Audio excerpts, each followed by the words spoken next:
ಉಡಾಯಿಸೋ ಖಾರ ಬಣ್ಣ ರುಚಿಯನ್ನು ನೀಡುತ್ತದೆ. ಮೆಣಸಿನ ಪುಡಿ ಚಿಂದಿ ಉಡಾಯಿಸೋ ಖಾರ ಬಣ್ಣ ರುಚಿ.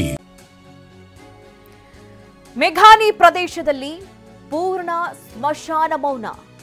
ಇಡೀ ಹಾಸ್ಟೆಲ್ ಕಟ್ಟಡವೇ ಸರ್ವನಾಶವಾಗಿದೆ. ಅಸ್ಥಿ ಪಂಜರದಂತೆ ಮರಗಳು ಕಂಡು ಬರ್ತಾ ಇದೆ. ಭೀಕರ ಸ್ಥಿತಿ. ಭೂತ ಬಂಗಲಿಯಂತಾಗಿದೆ ಹಾಸ್ಟೆಲ್ ಕಟ್ಟಡಗಳು. ಹಾಸ್ಟೆಲ್ ಕಟ್ಟಡದ ಸುತ್ತಮುತ್ತ ಅವಶೇಷಗಳು ಪತ್ತೆಯಾಗಿದೆ. ದುರಂತ ಸ್ಥಳದಿಂದ ಟಿವಿ9 ಗ್ರೌಂಡ್ ರಿಪೋರ್ಟ್ ಅನ್ನ ನೀಡಿದೆ. ಮೇಘಾನಿ ಪ್ರದೇಶ ಒಂದು ರೀತಿ ಸ್ಮಶಾನ ಮೌನದ ಆವರಿಸಿರುವಂತದ್ದು. ಇಡೀ ಹಾಸ್ಟೆಲ್ ಕಟ್ಟಡವೇ ಸರ್ವನಾಶವಾಗಿ ಹೋಗಿದೆ. ಏನು ವಿಮಾನ ಅಪ್ಪಳಿಸ್ತಾ ಇದ್ದಂತೆ ಕಟ್ಟಡಗಳೆಲ್ಲವೂ ಕೂಡ ಸುಟ್ಟು ಕರಕಲಾಯಿತು. ಅಲ್ಲಲ್ಲಿ ಹೆಣಗಳ ರಾಶಿಗಳು ಕಂಡುಬಂತು. ದಟ್ಟವಾದ ಹೊಗೆ ಆವರಿಸ್ಕೊಳ್ತು. ಸುತ್ತಮುತ್ತ ಏನಾಗ್ತಾ ಇದೆ ಅನ್ನುವಷ್ಟರಲ್ಲಿ ಎಲ್ಲವೂ ಕೂಡ ಸುಟ್ಟು ಭಸ್ಮವಾಗಿ ಹೋಯಿತು.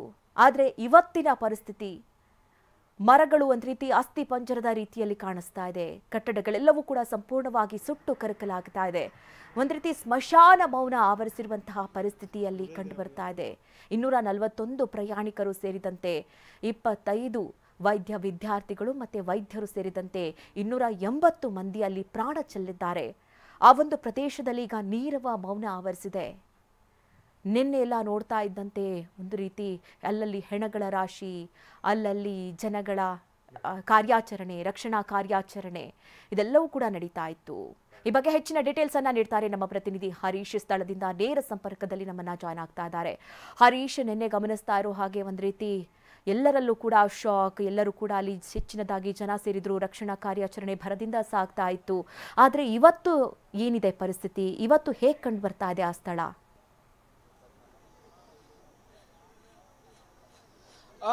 ಹೌದು ಮಧು ನಾಗರಾಜ್, ವಿಮಾನ ಅಪಘಾತ ದುರಂತ ಸಂಭವಿಸಿ 2 ದಿನಗಳು ಕಳೆದಿರುವಂತಹದ್ದು.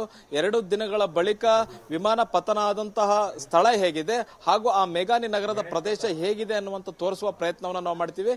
ನಾನೀಗ ಅಹಮದಾಬಾದ್ನ ಮೇಘಾನಿ ನಗರದಲ್ಲಿದ್ದೇನೆ.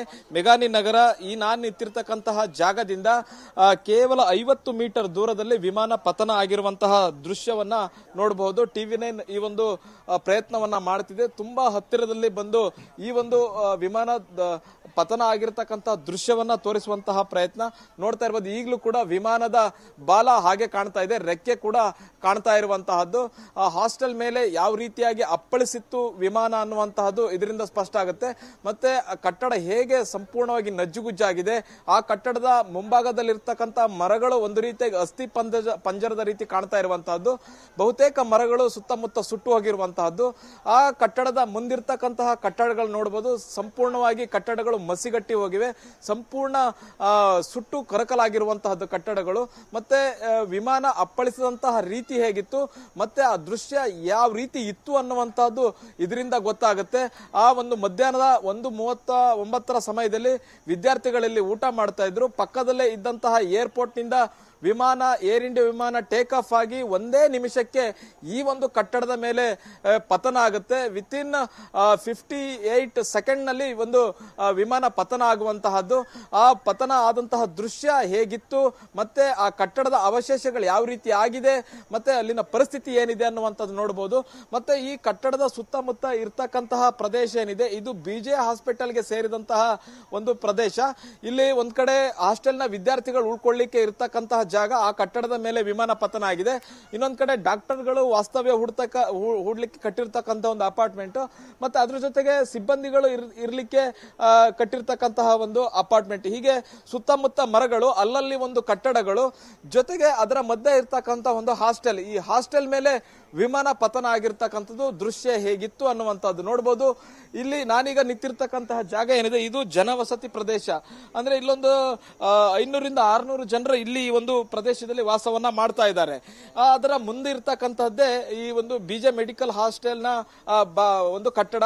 ಒಂದು 5 ಕಟ್ಟಡಗಳಿದ್ದು ಆ ಕಟ್ಟಡದ ಮೇಲೆ ನೇರವಾಗಿ ವಿಮಾನ ಪತನ ಆಗಿರ್ತಕ್ಕಂತಹ ದೃಶ್ಯವನ್ನ ನೋಡ್ತಾ ಇರಬಹುದು. ಸದ್ಯಕ್ಕೀಗ DGCA ಅಧಿಕಾರಿಗಳು ಆಗಮಿಸಿದ್ದಾರೆ. ವಿಮಾನದ ಅವಶೇಷಗಳನ್ನ ಅವಲೋಕನವನ್ನ ಮಾಡ್ತಾ ಇದ್ದಾರೆ. ಇದುವರೆಗೂ ಕೂಡ ವಿಮಾನದ ಬಾಲವನ್ನ ಅದೇನು ಈಗ ಕಟ್ಟಡದ ಮೇಲೆ ಬಿದ್ದಿದೆ, ನಮಗೀಗೇನು ಕಾಣಿಸ್ತಿದೆ ಆ ಒಂದು ಪ್ರದೇಶದಲ್ಲಿಯೇ ಡಿಜಿಸಿ ಅಧಿಕಾರಿಗಳು ಸುತ್ತುವರೆದಿದ್ರು, ಅದನ್ನ ಸಂಪೂರ್ಣವಾಗಿ ತನಿಖೆಯನ್ನ ಮಾಡ್ತಿದ್ರು. ಮತ್ತೆ ಬ್ಲಾಕ್ ಬಾಕ್ಸ್ ಕೂಡ ಸಿಕ್ಕಿದೆ ಅನ್ನುವಂತಹ ಮಾಹಿತಿ ಸಿಗ್ತಾ ಇದೆ. ವಿಮಾನ ಪತನ ಆಗ್ಲಿಕ್ಕೆ ಕಾರಣ ಏನು ಅನ್ನುವಂತಹದ್ದು ಈ ಬ್ಲಾಕ್ ಬಾಕ್ಸ್ ನಲ್ಲಿ ಗೊತ್ತಾಗುತ್ತೆ. FDR ಇರುತ್ತೆ, ಫ್ಲೈಟ್ ಡಾಟಾ ರೆಕಾರ್ಡರ್ ಅದರಲ್ಲಿರುತ್ತೆ.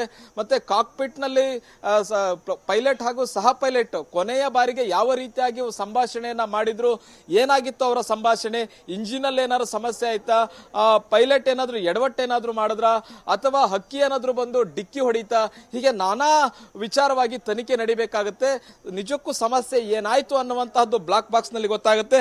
ಈಗ ಬ್ಲಾಕ್ ಬಾಕ್ಸ್ ಸಿಕ್ಕಿರುವಂತಹದ್ದು, ಬ್ಲಾಕ್ ಬಾಕ್ಸ್ ಅನ್ನ ವಿಶ್ಲೇಷಣೆ ಮಾಡಲಿಕ್ಕೆ ಕನಿಷ್ಠ 30 ದಿವಸಗಳು ಆಗುತ್ತೆ ಅನ್ನುವಂತಹದನ್ನ ಹೇಳಲಾಗ್ತಿದೆ.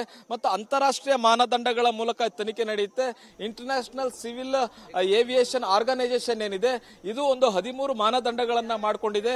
ಯಾವುದೇ ದುರಂತ ಆದ್ರೂ ಕೂಡ ಆ ದುರಂತಕ್ಕೆ 13 ಮಾನದಂಡಗಳನ್ನ ಅನ್ವಯಿಸಿ ಈ ಒಂದು ತನಿಖೆಯನ್ನ ಮಾಡಲಾಗುತ್ತೆ. ಜೊತೆಗೆ ಬೋಯಿಂಗ್ ಸಂಸ್ಥೆ ಕೂಡ ತನಿಖೆಯನ್ನ ಮಾಡುತ್ತೆ.